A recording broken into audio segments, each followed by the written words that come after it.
Ugh.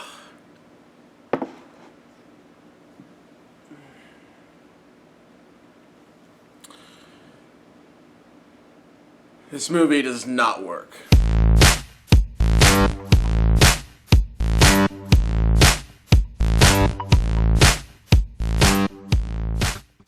Welcome to Works Media, where I tell you what works and what doesn't. Today's review is the new movie Trainwreck, starring and written by Amy Schumer, directed by Apatow. And this movie just doesn't work. I was hoping it would. I heard some things about this movie, got some mixed reviews. I'm not a fan of Amy Schumer. I don't really like her shtick. Kind of gets old after a while, just kind of the same thing. I get it. Plot is Amy Schumer is a train wreck who sleeps around with as many people as she can and works as a journalist. The assignment she's given is to write an article about an athlete physician played by Bill Hader. She ends up really liking him, and at that point it starts to play out like a paint-by-the-numbers rom-com. The role of sleazy guy that needs to change is switched to sleazy woman who needs to change. And if you've ever seen a rom-com structured like that, then you can pretty much guess the ending of this movie and the rest of this movie. The love interest is played by Bill Hader. Now, Bill Hader is fantastic. You don't know that in this movie because he doesn't have the room to shine. I mean, he's hilarious. I mean, the stuff on SNL is fantastic. His performance in The Skeleton Twins is great. And when you cast a comedy talent like that, you think you would make him one of the funnier parts of the movie, but it tries to aim at making Amy Schumer one of the funnier parts of the movie, and I don't really like her shtick, so it fell flat. Fortunately, it didn't have as much of her shtick that her TV show does, so it's not as bad as it could be, and maybe I'm being too harsh on her, but I just don't find her that funny. The only part where I really laughed out loud wasn't even a line from Amy Schumer. This movie also had John Cena and LeBron James. John Cena, he's just not funny. See the direction they were trying to go by making athletes in a different light, or having them say crazy things that it'd be funny, like, hey, these people are saying crazy things and they're famous. Well, isn't that funny? And the things that they're saying just aren't funny. It doesn't matter if you're famous or not. Comedy is an extremely subjective art form, so it's kind of hard to gauge a baseline into what's funny and what's not. Judd Apatow.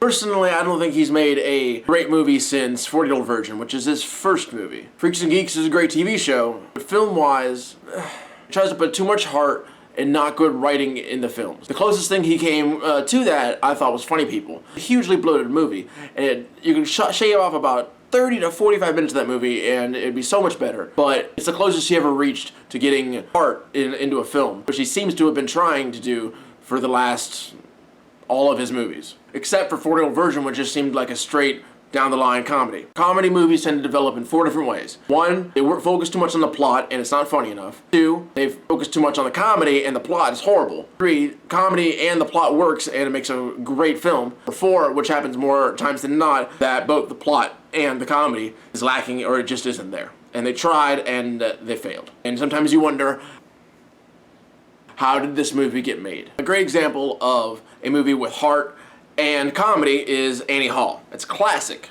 I bring up Annie Hall because I feel like Judd Apatow is trying to be a bargain bin Woody Allen. He tries to make a lot of movies with heart and no comedy. It tends to fall apart more times than not. I think he focuses too much time and energy into trying to make you feel for the characters, but not on the writing of the actual plot. In Funny People, there's a lot of extra scenes and bloated scenes that just try to get you to feel for the moment and feel for the characters, but the writing isn't there for you to grasp onto to make you connect with that person. Mr. Apatow, Judd, let's talk for a second. Just because you know famous people doesn't mean you have to put them in your movies. Taking someone and putting them in a situation to where we don't expect them to be in doesn't mean it's going to be funny. It doesn't mean it's going to be good. You need the good writing behind that for it to be good. Or take, for example, probably the only really good scene from The Interview with Eminem, James Franco's character interviewing him. That's a really funny scene. Spoiler alert. The guy talks about a lot of anti-gay stuff and then he comes out as being homosexual. Only in the movie for a little bit, plays the part that fits. When you put famous people into your movie, you need to have awesome dialogue to go with it, or it just stands out as being like, alright, this isn't that funny, it's just a famous person doing things that I wouldn't expect them to do. And that doesn't necessarily make a good comedic performance or a good movie. And I bring these things up because there's a lot of that in this movie.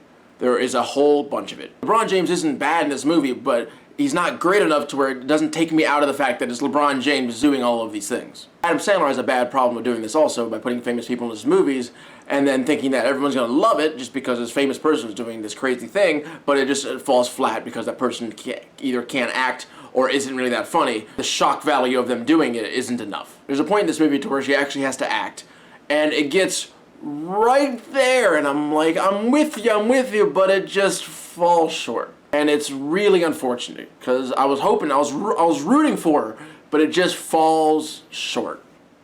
I'm probably going to make a video about what makes comedies work and what doesn't, but I'm going to need a little bit more research time for that, so that'll come later. What works in this movie? I laughed once, maybe twice. What doesn't work in this movie? Almost everything.